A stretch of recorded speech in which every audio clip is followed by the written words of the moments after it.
Hello, welcome to Illini Drive here on 107.1 WPGU.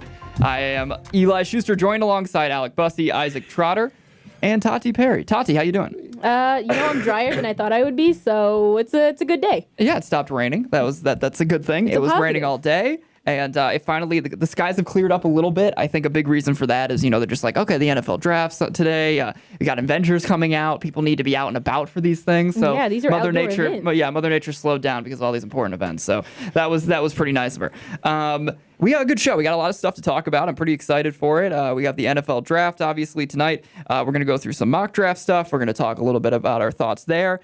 Pose a question about who, from this Illinois team, not many people that are eligible to be drafted in this situation, but who might be drafted? Who are people that we could see on NFL rosters next year? I think there's legitimately maybe two names, but, you never know. We could just at least mention those people. This is Illini Drive after all. And then we are going to talk a little bit about Luke Ford. Luke Ford, his waiver was denied. That news was dropped yesterday. He was the one who tweeted it out. A lot of opinions circling around. A lot of people have their thoughts, obviously. We're going to try to piece that together. I think there's, obviously the side of it all that is just the anger, the frustration that is the NCAA. And then also realizing that the NCAA is following a certain protocol. And maybe it's more about the foundation of what that protocol is. That is what you need to pinpoint, rather than the decision exactly being made at this time. So I think there's a lot to discuss there, and we'll definitely get into our thoughts on that. And then, towards the end of the show, there's always an option we can throw in some baseball talk. Or Avengers talk. That's good. Kind of a big day today. Yeah, Avengers talk is always big, but I think I usually reserve that for Jake Hassan's show on Monday and Wednesday, since, he'll talk about 30 minutes of Avengers. 30? That seems a little low for me. Usually it's about 45. Yeah, I think he does realize that this is a sports show, so he needs to limit himself from using the full Do a little hour. review. Spoil it for all the people who haven't seen it yet. A little bit of what? Do a review on it on Tuesday and spoil it for everyone who hasn't seen it. I'm not going to be doing that. Yeah, no. There will be. I will throw out the disclaimer to everybody. If you see it tonight, which I am, I know Isaac, you are, Jake Hassan, all three of us are going. If you see it, do not spoil it for people. I agree with that message 100%. I don't want you to. I got a really close friend that can't see it till tomorrow. And while I'd love to call him up and yell at him about everything that happened afterwards, I'm not going to do that because I'm a good person. So this is a great good person test. If you're a good person, just hold it in. Go see it. Enjoy it. I think probably after it's over, too, you're just going to sit there and be silent for 2 days. Because I'm bringing Kleenexes just in case tonight. Yeah, I don't even think I'm going to cry. I think I'm just going to be emotionless Jake will cry. at the end of it. Yeah, it's going to be crazy. So this is one of the biggest and hottest movie events in history. So I'm really excited for it. But again, that's probably the bulk of our Avengers talk. So there's going to be no more of it during this. Done. We'll keep it to sports. But I think a good place to start. I do want to definitely talk about this NFL draft, just because we are, at least for people who are driving home or on their drive right now, or maybe listening online, who knows. We're their pregame show a little bit for that, because that starts at 7. So we will get into that a little bit, but I think the rightful place to start is with Luke Ford, is with this situation that he's going through right now. In case for some reason you're not followed up with a topic that was trending worldwide twice now. Luke Ford is a tight end here for the University of Illinois, transferred from Georgia. He transferred. His reasoning was to be closer to his grandparents. His grandfather is sick. He wants his grandfather to be able to see him play. He wants to be closer to home, to his family in general. He's from Cartersville, Illinois. It's all about just being close to home, being close to the family. He transferred here, wanted immediate eligibility, filed for a waiver about 3 weeks ago now at this point, and then he got the news just yesterday that waiver was denied. He did not get the approval to have immediate eligibility. And a lot of people are surprised by that. This story has been bigger than that around the country. It's happened to some other people. Other big names have asked for this waiver and have received it. Justin Fields, one of them, another guy who transferred from Georgia. He's now at Ohio State.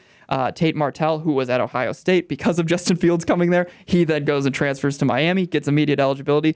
Two quarterbacks that were very highly touted coming into college football, and they get their answer right away, pretty quickly, a week after or so that they say they submit their waiver, they get their answer. They're at big-time universities. They're going to be quarterbacks this year starting for their teams. And Luke Ford, on the other hand, a major tight end, one of the best recruits in the country for being for that position, goes to Georgia. He does the same thing. He's not getting the answer. What is our reasoning here? I think there's a lot of pieces. There's a lot of things to put together. A lot of people have reasonings that just say, hey, This is Illinois. This is Illinois, but also, hey, it's the NCAA. Right. They're a faulty program. This is horrible. And while I think you can agree with aspects of it, there's a lot more to it. Yeah, let's go from the facts first. On paper, Luke Ford doesn't have a very good case. On paper, when you transfer, you're supposed to transfer back within a program that's within 100 miles of your home. Illinois isn't within 100 miles of Cartersville, Illinois. Another situation, you're supposed to have an immediate family member that's suffering from a life-threatening injury or illness. That immediate family member has to be a mom, a dad, or stepmom, stepdad, or someone who's adopted you. Luke Ford's grandfather does not fit in those categories. So for those two choices alone, that makes a lot of sense of why this happened. But there's more context to the story. And if you look at the context here, Luke Ford was going to start at Georgia this year at tight end. They tried extremely hard to get him to come back. They didn't release him from his scholarship. When they finally did release him from his scholarship, they said they're going to give full support that he can be able to play. So Georgia supported him.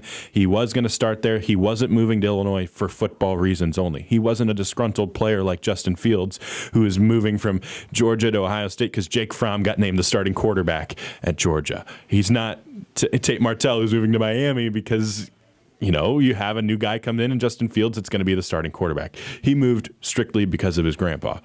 But so for the letter of the law, this doesn't surprise me. But I think what it comes into play is the bigger thing as NCAA overall. There's no transparency. There isn't at all about these situations, and that's really something that needs to change. Legal aspects get involved, which makes it a little bit harder, so I understand why it's not.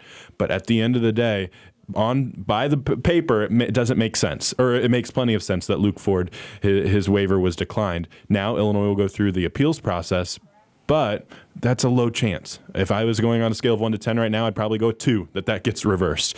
Just because on paper it doesn't make sense. His grandpa isn't in a life-threatening situation. His grandpa's not an immediate family member, and Illinois is not close to Carterville, right, within 100 miles. Now, granted, no Power 5 program is within 100 miles of Cartersville because it's a thing, but why 100 miles? That's just an abstract number. Those are some of the things that get involved. So tough situation for Illinois. They're going to fight this. They're going to go try hard. I bet they go to the media. But I really think at the end of the day, the conversation we should be having is the NCAA right for doing this? Because there's no transparency. Should it be a situation where you adopt it like volleyball and you have a situation where you get to transfer once, free transfer and play? And if you transfer twice, then you have to sit out a year. Or should they just disband it all together and go, okay, if you transfer, you got to sit out a year no matter what, right? That's the type of conversation we should be having today, not the back and forth on what should Luke Ford have to do now? Should they have hired a lawyer, which they did? Does that make sense? We should be more talking about the NCAA rules overall, not just Luke Ford's case individually. Because on paper, it make plenty of sense why this waiver was declined. I personally think that, he doesn't fit the requirements to get the waiver, and the NCAA is obviously very strict with rules, and everyone knows that, and they followed their own rules here, so you have to give them credit for that. But at the same time, the 100-mile radius to me isn't very large, especially if you get out west. I know I read a couple pieces today online where it was mentioning Wyoming and Montana. There's not very many schools that are going to be within a 100-mile radius, especially out west or just rural areas in general. And I agree with you, Isaac. I think that it's really important for us to kind of move the conversation away from is it just or unjust for him to get the waiver. In my opinion, it needs to be, the NCAA does need to be more open with this and inform the public and fans and student athletes and institutions as a whole why players get the waiver and why players don't get the waiver, because especially Illinois media is very upset that you look at a guy like Justin Fields, who I guess his hardship claim was that he was a victim of a racial slur at Georgia, but his sister still goes to school there. So if it's safe for his sister, why is it not safe for him? And then I kind of think Tate Martell's a little bit of a different case, but ultimately I think it just needs to be more transparent, and they need to be more open about why they decided to provide the waiver for certain athletes and not provide it for others. And I'm of the mindset that the NCAA needs to get to a point where they just need to get rid of having to sit out a year completely, especially in football and basketball completely, or at least do something like volleyball does where you're able to play right away if you transfer once, and if you transfer a second time, I'm sorry, you're going to have to sit out a year. Yeah, I think that, the point, the overarching point that we're bringing up here is, it's about the protocol. It's about what these laws and what these rules Right. on the paper, what it is. That's what we're talking about here. It's, yes, the situation's unfortunate.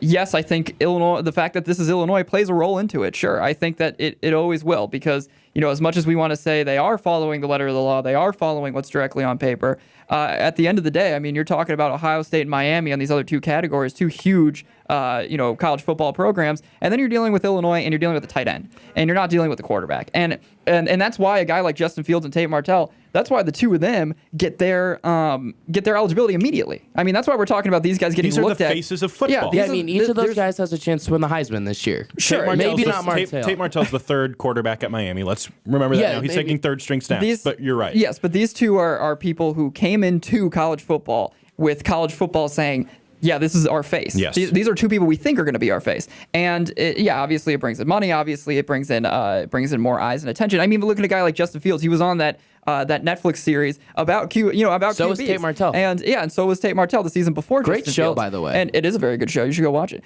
Beyond the Lights, QB1. But it's a very good show. And both of them were on it. Two guys that everyone knew coming into this, and they wanted them to be the face. And so it's not surprising these guys get their waivers a week later. But if you're dealing with, doesn't matter that he comes from Georgia. If you're dealing with Luke Ford, a guy who's, he's a tight end, the position's not one that you're looking at heavily in college football in general. And he was also trying to go to Illinois, who's just a program that's, at the bottom of the Big Ten still right now and trying to claw their way back up. It's going to take longer for you to review that. And then you're going to probably stick to the rules a little bit harder. And so, and the reason that this all goes back to policy, it all goes back to what's down on the paper, is right now what is written on the paper is easier to get around when you have these big name guys. Right now they can say, if it's Justin Fields and Tate Martell, they can pretty easy go, yeah, okay, these two I'm going to let go. And then maybe, now they have a clutch to say when they don't give it to Luke Ford, well, look at the rules, here you go. So they have that clutch to say, here, look at this, we have the reasoning. And so it all goes back to what that reasoning is. And I think and I tweeted it last night. This is just a perfect example, another example at least. There's also the Virginia Tech example. Right. This is another example right now where it just shows, this not after this college football season, they're really going to have to look into this, and they're really going to have to decide what they're going to do and change the rules here, because you're not getting equal value. You're not getting equal representation among all these players.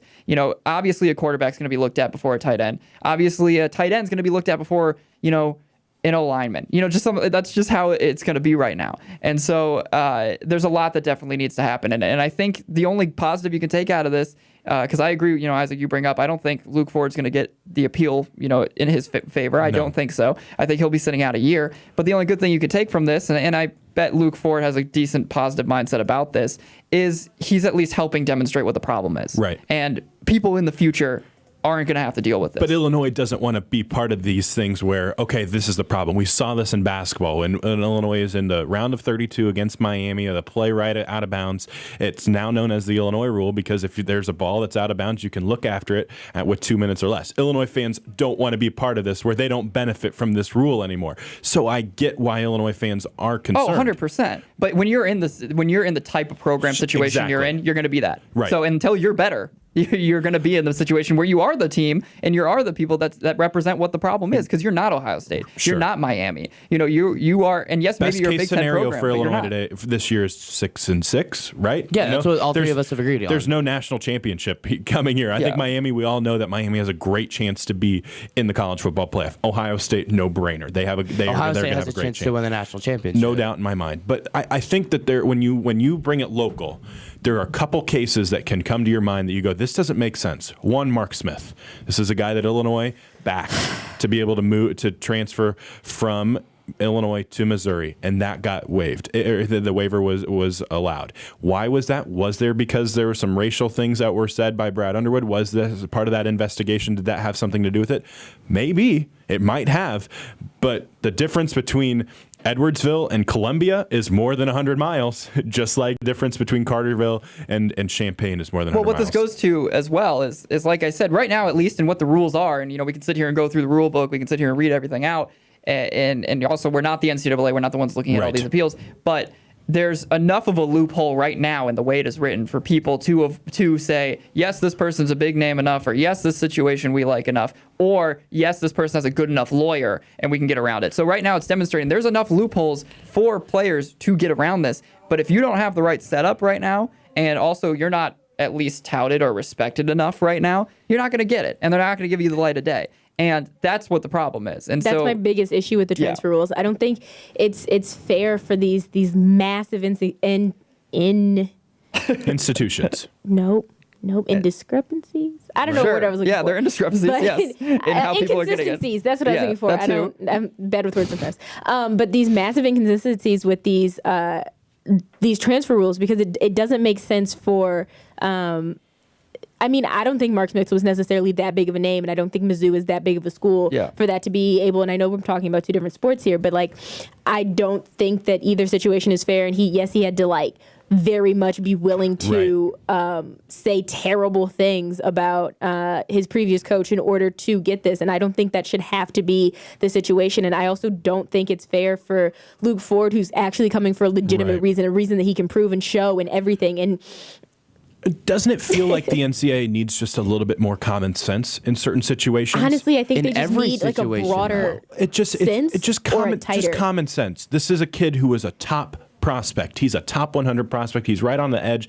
He's a 5-star prospect. I'm sorry, he's not choosing Illinois on purpose. He had a starting job. Here. He had a starting job at Georgia. Right? Moved to Illinois because of a grandpa. That makes a lot of sense. Virginia Tech.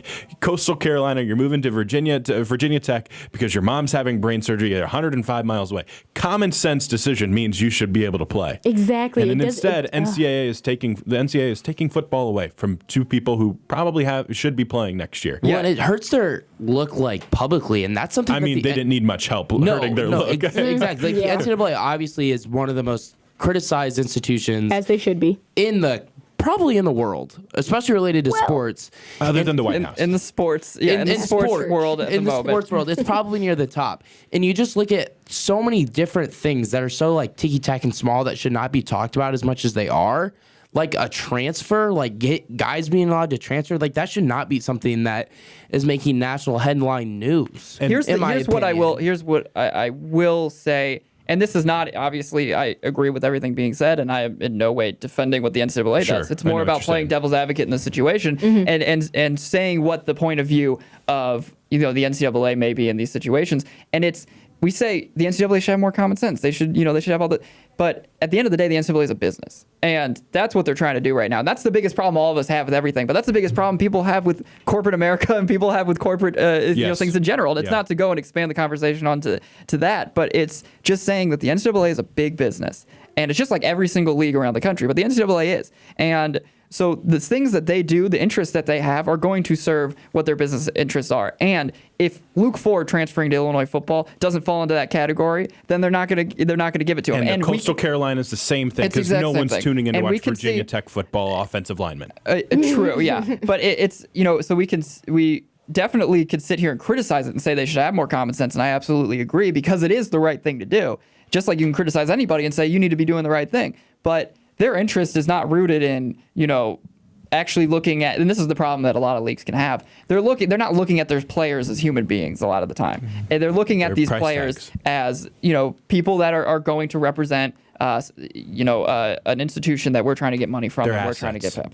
Yeah, and that's what this comes down to. This specific asset went to Illinois and depreciated his value, and therefore should sit on the bench because he depreciated himself. And I see where you're coming from, and I definitely understand. My biggest critique of the NCAA, and I know they're not going to hear me. We'll send them the tapes. My biggest critique is if you're going to make such large exceptions to your rule, when you enforce your rule, don't. If you're going to make such exceptions, you got to make little exceptions sometimes too to balance out the big ones. And or all just of your write rules. a whole new rule. Honestly, write a new rule. That's my across this board. Write a new rule. Tati, what would you prefer? Would you prefer if you transfer anywhere, you got to sit out a year, or would you go, okay, they can transfer once and be able to play, and then the second time you transfer, you're done? I think they should sit out a year, across the board. Just make it easy. Just because, you did sign a contract and committed to this team, and I do think that a very adult thing to do is have to suffer your consequences consequences of not continuing out your contract. That's what happens in life anyway. So I do think that they should sit out a year. But I think that should be a blanket across the board thing, or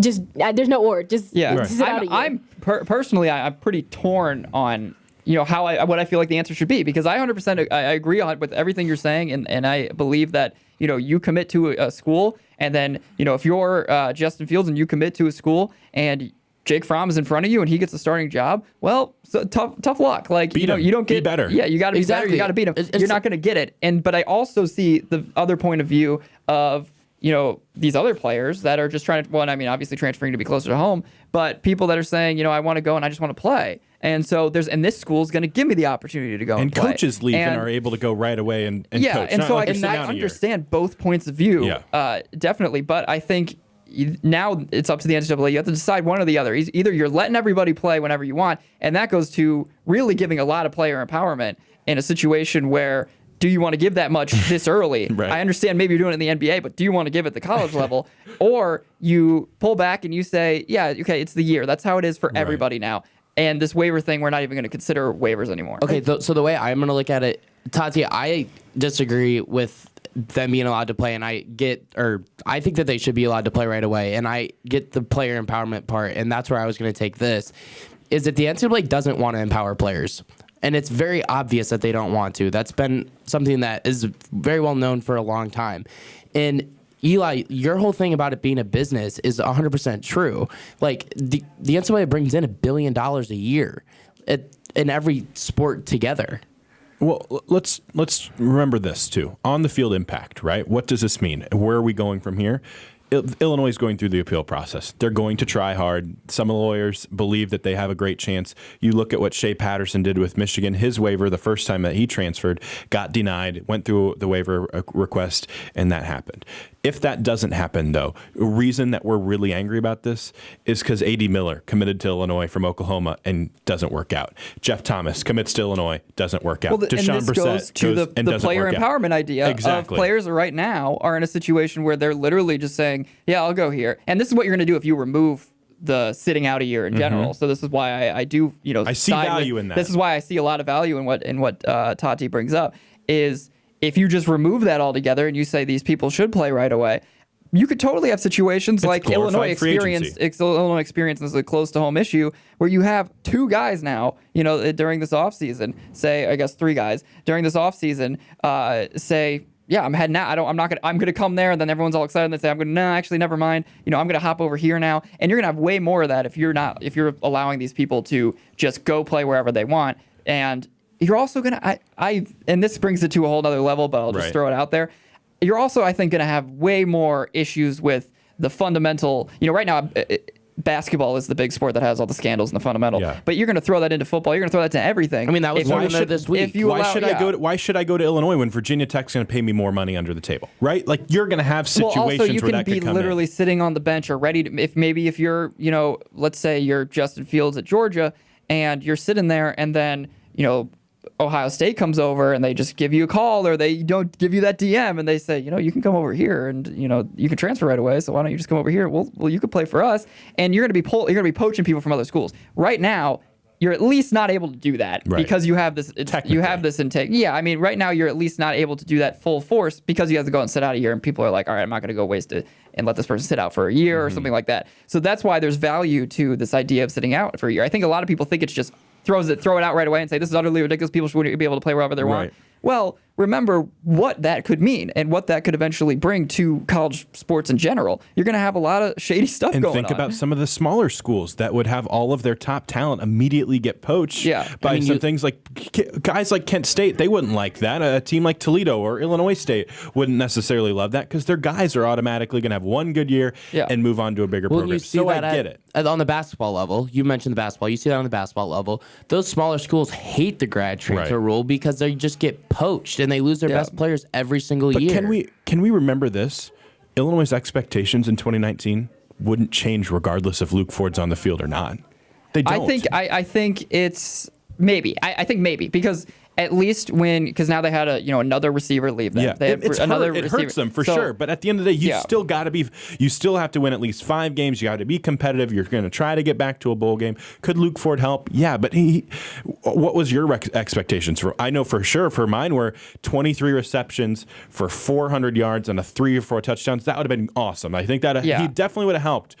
But it doesn't change a ton in 2019. Sure, it doesn't change a ton in 2019. I agree. It's not like it fixes much for you, but you do get results a little quicker. And right now, that's really valuable. Yes. So right now, if you're getting any sort of on-field result in a quick way right now, which Luke Ford gives you immediately, he's gonna help a guy like MJ Rivers, even if it ends up being a guy like Matt Robb, whoever, even if it's Isaiah Williams, or he's gonna grad help transfer quarterback. Anybody. Yeah, or a grad transfer quarterback. It's gonna end up helping somebody just because they don't have any receivers at the moment, really. And but it doesn't change the entire storyline of the year. And the storyline of the year is, can Illinois football's defense get substantially better? Because if they do, they're a bowl team, regardless if Luke Ford plays or not. If they don't, Lovie Smith is going to get fired, and this entire program will start over. That's the main storyline. Yeah, maybe. I don't know. I think at the end of the day, I think that there is a lot of value that an asset like Luke Ford can give you right away. I'm not disagreeing and with I do that. think He's a very good player. Yeah, and I do think there's more to it than just the defense having to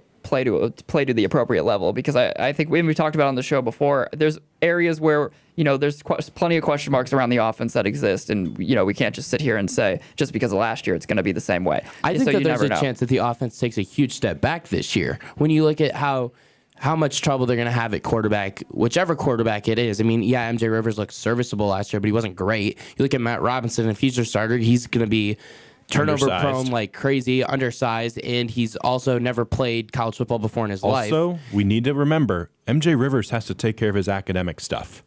That there's a very big concern that MJ Rivers might not be academically eligible next year. That's why Illinois is pushing so hard on the grad transfer market for another quarterback. So there are a lot of questions on the offense. But we all trust Rod Smith for the most part to figure it out and be serviceable offensively. The defense is the biggest question mark. I trust Rod Smith to do what needs to be done on the offensive side of the ball, but ultimately, players are still going to have to play well. I don't think Reggie Corbin is going to have as good of a year in 2019 as he did in 2018. Could he? Yeah. But he's losing his best offensive lineman. He also isn't going to have a quarterback that's going to run as well as A.J. Bush did. And your quarterback... Isaiah Williams will run better than A.J. Bush would. If he starts... All right, so this conversation is going to be over. I will. The thing I'll leave it on, because we're going to go to a break. The thing I will leave it on is, a lot of Illinois football right now is relying on trust. It was relying on trust for this waiver situation. You see how that can go around. It's relying on trust in how they're going to do next year. Grad transfers? Sometimes, yeah, it's relying on trust in a lot of situations. The whole NCAA is a very false organization at the moment. So when it comes to trust, everything's always up in the air when you're dealing with college sports. So I think that'll put a hat on what we're talking about here. Make sure you stick with us. We're going to go to a quick break. When we get back, we're gonna switch gears. We're gonna talk about a little bit of different football. We're gonna talk about the NFL draft coming up. So make sure you stick with us here on Illini Drive 107.1 WPGU.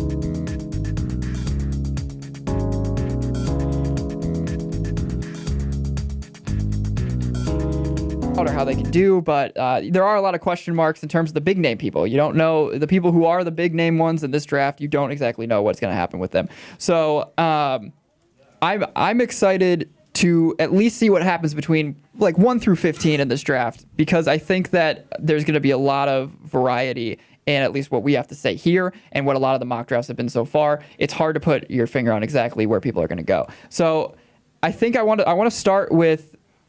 I think we should do top 5 here on this mock draft. Okay. If we have other things we want to throw out there about interesting things that can happen to this draft, let's go for it. But let's just start with number 1, the number 1 pick, because I think we will have a little bit of different things to say here. At least I know I do about what's going to happen. We may agree on the person, but I think the situation around it is going to be different. I thought okay. So. Number 1 pick of the 20. Should we do this like an actual draft? I feel like Tati, can you be the moderator? With the first pick of the NFL draft. Yeah, with the first Okay. pick. Do you have the music that ESPN always plays? No, I'm going to be Roger Goodell. not. I'm going to be Roger Goodell. You all boo me as I walk out to the podium, and then we'll do. All right. Well, then we'll have to boo you. Gladly. We'll have to boo you for 15 minutes. Okay. We So got the time. with the first pick of the 2019 NFL draft, Yes. who are we saying that the Cardinals select? Kyler Murray, quarterback, Oklahoma. Okay. Kyler Murray, quarterback, Oklahoma. Okay. So both of you have the Cardinals selecting Kyler Yes, Murray. I do. I know. I think there might be a trick up your sleeve. Okay, my situation here, Oh my. I see this being traded away. I think the Cardinals wow. trade this pick away. I think that the Redskins come in to take this pick. That's what I have happening at the moment. Regardless, the Redskins are trading up into the top 10. That I think is And they're should be taking clear. Kyler? I'm saying they go no. Yeah, they trade for the number 1 pick and they take Kyler. Counterpoint. Why, after all of this flirting, would Arizona do this, knowing that how Josh Rosen already is being fielded? It'd be like, all right, so it'd be like an example like this. You're dating somebody. You take a 2-month break to go flirt with somebody else, and then you come back to that. I feel like the person you come back to would not be very happy with that. I feel like the relationship between Rosen and Carroll's... Here's a lot of what I've been reading about and what people have pointed out as being a big move that teams have done in the past. It's talking up that first pick of the draft and getting a lot, because this draft's not very heavy. The league knows it. A lot of people know it. They know that there's not a lot of these sexy picks that you can go with right away.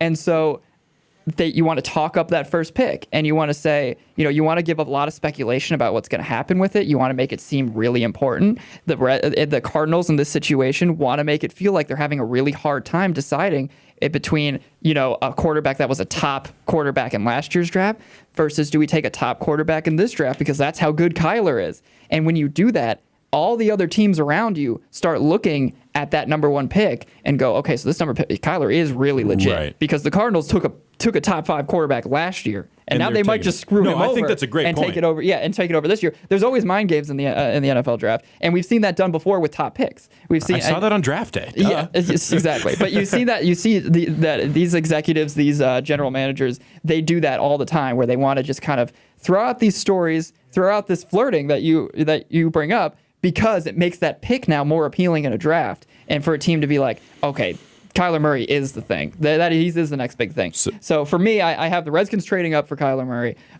Pick number 2. That's what I got. Yeah. Pick number 2. I think. Do we all agree on this? I take Bosa for Yeah, San Nick Francisco? Bosa, number Yeah, 2. me too. Okay, I think Ohio State. that is for me probably the most obvious pick in this first It's round. funny. They 'cause need help there, It's too. kind of funny because the Niners have done this for over and over again. Like, they draft defensive linemen in the top 3. This has happened before. They're and also always predictable. Usually right, with what they're and gonna they do. haven't worked out very well. So I think this is a huge position of need for them. It shouldn't have been, because they should have drafted better, but huge position of need. I think Nick Bosa is the best pure pass rusher in this draft, and we all know that. I mean, it feels like there's 3 positions that matter a lot right now in football: quarterback, left tackle, defensive end. They're going to take care of that with Nick Bosa. Let's look at the Jets now. The Jets have the number 3 overall pick. What do we think they're going to do here? I think Quinnen Williams makes That's who I have as I well. would go. I'm going Josh Allen from Kentucky. Okay. That's a toss-up. I mean, you're looking at a pretty I good think it is. The edge Jets right rusher now either just way. seem like a team who is relatively content with what they have, and they just want to add, another guy on that defensive line. Yeah. That's how Yeah, I it's can see going to them be a doing. D lineman, I think, right? I mean, Yeah. yeah. I don't see them trading I don't down think either. I think Allen is an intriguing pick. I know that's a lot of things that mock drafts have actually is the Jets taking Josh Allen. I just think that they'll go for Quinn Williams. He's the better guy on the board. I think that they're just going to take whoever the best guy available is right there. So I have them taking Williams. The Raiders now, that's who I have taking Josh Allen at number 4. I think the Raiders want an edge rusher, so I think that they go after a guy like Josh Allen. I think they want to make up for their loss of Khalil Mack with a big hitter, a big name, and so they go for Allen. I think they go Ed Oliver. I don't think it's the right decision, but I think that I could see them doing that.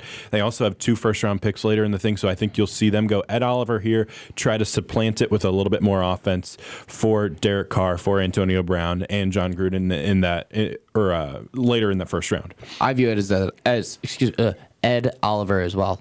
Gotcha. I think Gruden likes him a lot. I wouldn't be. All right, here's a sleeper one there.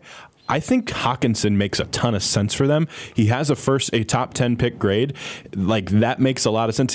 A lot of people say that he's a no-doubter, a guy who's going to come in and play a little bit like we saw last year with Quentin Nelson and the Indianapolis Colts. So I wouldn't be shocked if they do that. Get Derek Carr, tight end, to fill in for Jared Cook, who surprisingly had a solid year last year. Then you could see them get a running back later in the first round and then add a pass rusher later in the thing, because there's depth at defensive end. I just think obviously you never know with a guy like Gruden with what he Yes. wants to do, but I just think because of their loss of Khalil Mack and their defensive needs, I feel like they have to go with a defensive player. Yes. And I don't see I think a tight end's picked later in this draft. I just can't imagine a tight end being taken out this early. So, okay, is that 5? Did we go through That's 5? 4. I think that's Now, number 5 is Tampa Bay. Oh, Tampa Bay is number 5. All right, so with the number 5 pick for Tampa Bay, what do we see them doing there? I have them taking Josh Allen. I think that they just need a pass rusher. They had Quan Alexander's left, so I think Josh Allen's there. Another one that I like, Devin White is interesting. I think they could go there with that as well. I feel like they just are going to add a pass rusher or a linebacker, and those make a lot of sense. I have them going Quentin Williams, and I think Quentin Williams is going to be the best defensive lineman from the draft. I think I could agree with that. Yeah, for Tampa Bay, I actually have them going and taking Haskins. I think in this spot, I think they should. Yeah, I think in this spot they'll kind of be salivating that he's still there because I think they actually thought that the Raiders might swoop in and take him. So for me, I think they know that they don't have another pick in this first round. They don't have another pick for a while. They need to swoop in. I don't think they take Haskins because they're bought in on Jameis Winston. I disagree with that. At all. No, but ownership is saying they're bought in on Jameis for one more year. Ownership was saying they were bought into Josh Rosen, and then that completely switched Arians as well. hates him. Yeah, they don't. I don't know. He's a terrible. They fit don't in like Arians' Jameis Winston. I can promise you. No. Why should they like Jameis Winston? I'm not saying they should like Jameis Winston. Jameis Winston is awful, and he makes a lot of horrible decisions. He makes that franchise look really bad. Yeah, he makes himself look bad. Their reports on liking Winston is as flaky as you can get. They really are. I know from just a lot of research on this team and a lot of research on this throughout this year. I mean, there's no doubt in my mind now, at least, that they are considering taking a quarterback. If they don't take one with their first pick, I can totally imagine them taking one later in this draft. But I think in this situation, I could just see them taking Haskins. Well, I wanted to touch on your trading thing really quick because you have Arizona trading that first. What would that package you think look like for the number 1 overall pick? Is that a situation where you see Arizona trying to trade down, or are they getting a first rounder next year, or what do you make of that? Well, I have 2 options. I think that you're going to get. So if the Redskins go and make that trade, then what the Cardinals are going to get in that trade is what I have thought about. So they get the 15th pick because they get they just swap picks in that first round. So they get the 15th pick. I think they get the 46th pick as well in this draft because the Redskins also have that.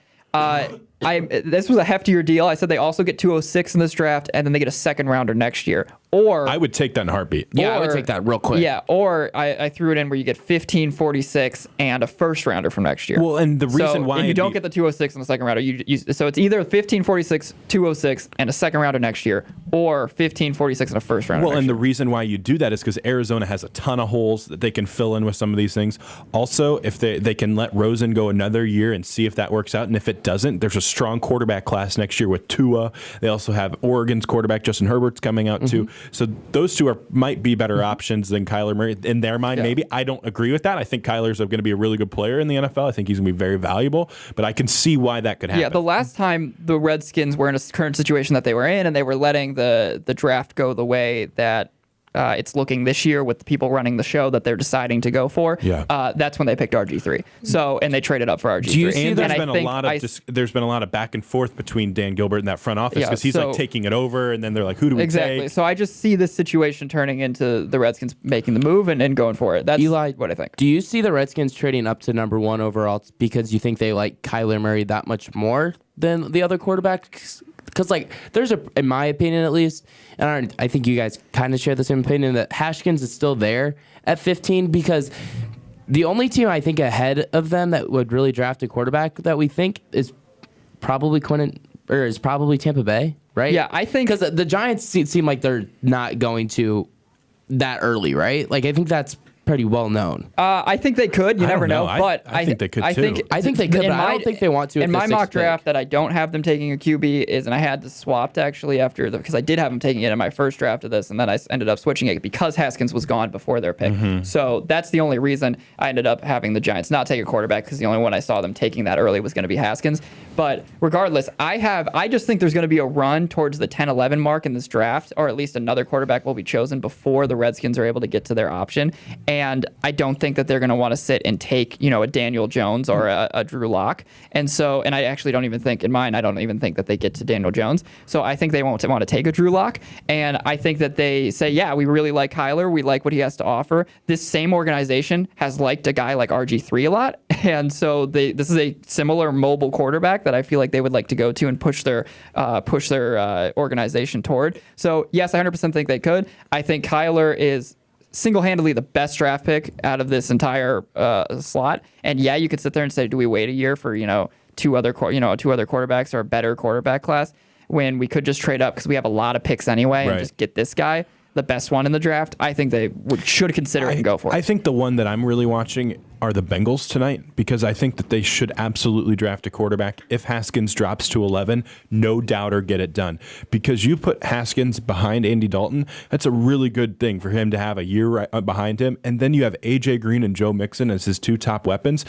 You can work with that. Tyler Eifert's an interesting one, too. Tyler Eifert's a really good tight end. When he's healthy and hasn't broken his leg, he's a very, very good player. But so, like, that's a team that I'm watching tonight that could maybe hop up. I don't see them hopping up, but if there's a quarterback there, that's interesting. And Drew Lock, a lot of people, you look around the industry, you read some things, you talk to some people in the industry, they will tell you that Drew Lock has number one pick potential if he's good, if he pans out. He also could be an absolute bust. So That's where I think you wanted could see to go. Denver. I think you could see Denver coming in and trading in from the second round to late in the first round to try to get him late. That's who I wanted to talk about most was Drew Lock, because he has great arm talent. He obviously had a really good career at Mizzou. I know a lot of people have him going 30th to the Packers, which I think makes a lot of sense for not only him, the Packers as an organization, because it allows them to kind of groom another quarterback behind Aaron Rodgers, just like Rodgers did with Brett Favre. And I think that could be really beneficial for Drew Lock as well, because he might not be ready right away. And I know that He petrifies me, though,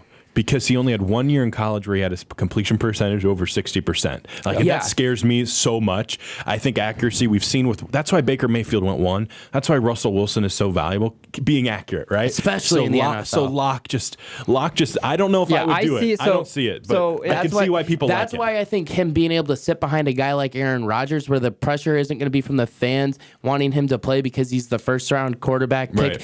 that every other team seems to want, because, like, you know what I'm saying? Like, It makes sense. there's not going to be any rush I think- for him to I think we play, can just also like there agree- wasn't when the Packers drafted Rodgers. I think we can agree, though, the Packers have a lot more issues than just needing a backup yeah, they have a quarterback. Like, lot. I would be going out to get weapons, maybe add more to that defense. I know they did that a lot in free agency. I'd go get him a weapon. If Marquise Hollywood Brown's there at 30, I'm taking him in a heartbeat. The Packers have a lot of problems, but I also think that they're the Packers and they do things that are really surprising all the time, and it always seems to work out well for them. Yeah, I see, to bring it back to this first round, I see 10 and 11 being and we bring up both these teams now, 10 and 11 is Broncos, Bengals. Those are my picks to watch in this draft. I think it's going to be really interesting to see what they do. I don't think the Broncos... so out of all these quarterbacks, I see Drew Lock falling. That's the one I think falls.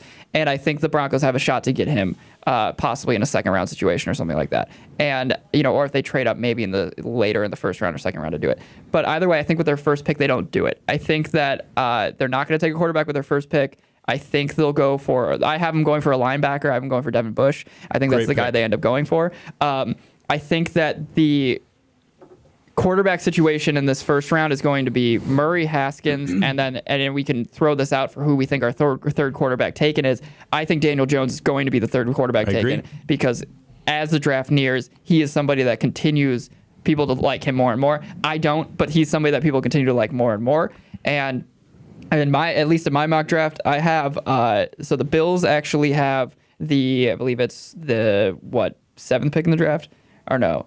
No, that's the Jaguars. So it's Jaguars at 7, Lions at 8, Bills are 9. Bills are 9. So what I think is going to happen is I think that the Dolphins, the Dolphins end up trading up for that Bills spot, and I think the Dolphins end up taking Daniel Jones. I could see that. So you have 3 quarterbacks in the top 10. Yeah, and I think it's just because people panic in these situations. Yep. They sit there and they're like, they rush up for a mediocre quarterback. 100%, especially in this draft where, yes, it's very defensive heavy, but there's not a lot of stars. There's not a lot of guys. So I think that they're going to sit there, the Dolphins are going to say, yeah, if I can move up from 13 to 9, and it's just kind of a swap, and then, hey, I'll give you my second rounder. Or no, in this situation, I think they give them their late third rounder or early fourth rounder for that 9th spot to move up from 13. I think the Dolphins end up taking Daniel Jones. I think that he's the third quarterback taken, and I think that there's going to be a run on quarterbacks early just because nobody's bought into anybody else. Do you see a running back going in the first round? Okay. The moment, I don't. The only one I'm thinking of is Josh Jacobs. He makes a ton of sense. The Alabama running back. He makes a ton of sense with Oakland because that's what the favorite of Marshawn Lynch right just now. left. So I would really not hate if Oakland does a situation where they go Hawkinson early at the 4th pick, they get Jacobs late, and then a pass rusher also at the end of that. That's 2 really good weapons to go alongside Antonio Brown and Derek Carr. Another team that I'm really watching tonight, the Patriots. They got 12 picks in this draft. If they could really restock on their talent. We know Belichick is really good at his drafting. I think you could see them have a really, really big weekend.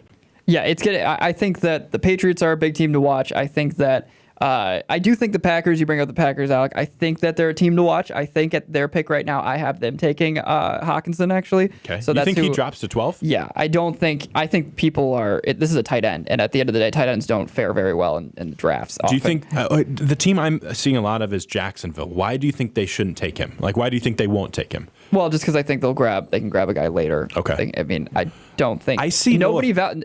I think if you go back and look at drafts of the past several years, no one's valuing. There's 2 tight ends in this draft that everyone's valuing really high, and Hawkinson and Fant. And those, no one ever values tight ends this high. And when they do, they always kind of drop a little because at the end of the day, someone's like, okay, I could take an edge rusher or I can take a tight end. On tight end, on your priority of needs is probably dead last. Yeah, in the NFL exactly. Right now. Unless so it's that's a guy why like 100%, Jimmy Graham or Rob Gronkowski, I he think, knows he's going to change your organization, I see and that doesn't happen. I see very Fant often. dropping to the second round. I see Fant either going to the Packers at 12 or dropping out. I agree. I think Hawkinson is the better of the two. Agreed. He goes first in the first agree. round, and I think Fant drops. The way I've looked at this whole thing, I think Fant drops the second round, and I also think majority of wide receivers drop to the second round as well. I have Metcalf being the only guy that's taken in the top 15 in the first round. I have Metcalf going to the Bills after they trade that pick to the Dolphins. I have Marquise Brown getting drafted, Oklahoma electric guy. I think that he makes a lot of sense for the Eagles. Is one that I think could make sense after Deshaun Jackson will leave. After a year, he gives Carson Wentz another deep threat. I think you could see a situation where maybe Tennessee could use a guy like that. They just don't have enough explosive playmakers, and he would make a lot of sense to pair with that really good running game with Derrick Henry. Yeah, I think Marquise Brown could definitely he could be in the first round. I personally think Metcalf goes before him just because of his size and his athleticism. People are enamored with him. Yeah. No, and they should be, especially by his measurables. And I think the Bills would really like him. This is just when looking at previous wide receivers that the Bills have that have tried to sign or have gotten free agents. I think Metcalf goes with Josh Allen pretty well. Who? Metcalf. Do you think he'll be good? Yeah. I think he has a that's chance why I have him to be going a to the good Bills. bust. Yeah, because I think he can go at number 13 to the Bills, and I think he would be really good with Josh Allen. You know who I'd like to see him on? The Ravens. That'd be really fun if he was there with Lamar Jackson and add another big body to the mix there because they have some talent at that wide receiver. How about Steelers? They had that might be a possible landing spot. They're obviously Antonio Brown's gone. They need another receiver outside. I see them going to get a corner. I think they need some depth. I agree, but I think that maybe they decide they want to go get Metcalf in the. That's a later first round pick, 20. Yeah, I think that. I think there's a small receivers. chance. I don't see receivers being taken really in this first round. I think that Metcalf and Brown could be, but I just think that it's going to be so defensive heavy. Can we agree though that in 5 years when we go, okay, this date in sports history, when we look back at this draft, it's going to be a Kyler and then a lot of meh. Right after this, I think I think Haskins could be really good. Maybe I just don't see it. I think we're going to look back at this draft and go, that was uninspiring. They're going to be good, solid players. I think Quentin Williams is going to be a really good player. I think some of these Hawkinson is going to be a good player. But we're going to look back at this in 5 years and go, it was fine. I feel like that's kind of how people look at it now, though, right? Like, I don't feel like it's that exciting of a draft class. Like, next year, though, next year, quarterback, next year is going to be exciting. Yeah, I think that this definitely will be one that people look back on, and it's not too exciting. It's going to be a lot of just kind of, there'll be long-time guys that are in the league that aren't huge names. That's how I see this going, Nick which Bosa's could be gonna stay in the sometimes, league for a while. which sometimes can be a really, really valuable draft in terms of organizational strength. So some people like it for that reason, but I don't think there's many big names. I think there's a couple guys that can break out in this draft to be big, but other than that, Do our Bears trade up and get into the second round? No, they don't have anything to trade. Yeah, no need to. There's also right? no need to. I think that they will want a running back. They'll go and maybe add Safety? some defensive back. DB somewhere in And there, right? yeah, defensive back they'll add. So at the end of the day, you can do that in the third, fourth round. They'll take it. They've hit on DBs in the later rounds. Real especially. quick before we go, just to tie this all back to Illinois. Now that there's draft night. Who are the 2 Illinois players are there any Illinois players in your mind that could be drafted? I have 2. I think that Del'Shawn Phillips can be drafted just because I've always loved what he's been able to do, and I just think that NFL teams would love him. Yeah, and he and a lot of scouts ended up loving what he has to offer. And then I think Allegretti could end up pulling it out towards the end. I agree with you there. I think that Chase McLaughlin could be in the discussion. I just don't see it happening. Yeah, I think he'll be signed to a team. Personally, I hope that Nick Allegretti doesn't get drafted, because if he was going to get drafted, it'd probably be in the 7th round. And when you're an undrafted free agent, you can pick and choose where you want to go. And I think that that's where Allegretti could have a little bit more say in where he wants and get to a good spot. But a lot of people have him as their draft sleeper, because he's a 6th or 7th round draft pick that could be an interior lineman that can play center. He can play guard. He can play left guard, right guard. I 100% just with the teams right currently. There's so many teams in the league right now that need O-line help desperately, and I can't imagine he doesn't get drafted. He screams Patriot, doesn't he? Yeah, well, a little bit. I think he could scream Giant too. The 3 teams that have really pushed for him hard. I talked to his dad about this a week ago. The 3 teams that have done the most meetings with him are the Ravens, the Patriots, and the Bears. If he's on the Bears, that'd be a really cool story. Awesome. Hometown kid going back to play for Chicago. I agree there, though, with Del'Shawn Phillips and Nick Allegretti, and I kind of want to turn it more towards Del'Shawn. I think Del'Shawn could be a pretty serviceable linebacker if he's able. I think so. I see him on like the Titans, like a team. Cincinnati. Like a team like that. Like I don't know if he's maybe Cincinnati. I don't know if he's as gritty as some of those guys. He's not gritty. If Hardy Nickerson could make it there, I think Del'Shawn can make it there. He's by no means going to ever be a superstar linebacker. He's not going to start. He's going to be the 4th linebacker, 5th linebacker. Yeah, I think he could do it, and I think another thing for him, you mentioned him being able to pick and choose where he goes. I think it's more important for him than it is for Allegretti, because I think Allegretti's career is much brighter. I think that's important for Chase McLaughlin. McLaughlin. I think that McLaughlin deserves to get into a camp. McLaughlin to the 49ers, that's what's going to happen. Just because Robbie Gold's gone. All right, they're not trading him. Did you see that? Yeah, but we'll see what happens. Trade him to the Bears, please. All right, so that's going to wrap it up for us. That's a lot of discussion on NFL draft. A little bit all over the place, but there's a lot of names out there for you to look out for tonight. That's going to do it. We'll be back next week on Tuesday. So make sure you tune in then, and then Jake and his crew will be on Monday. Thank you for listening. Have a good weekend. This is Illini Drive here on 107.1 WPGU.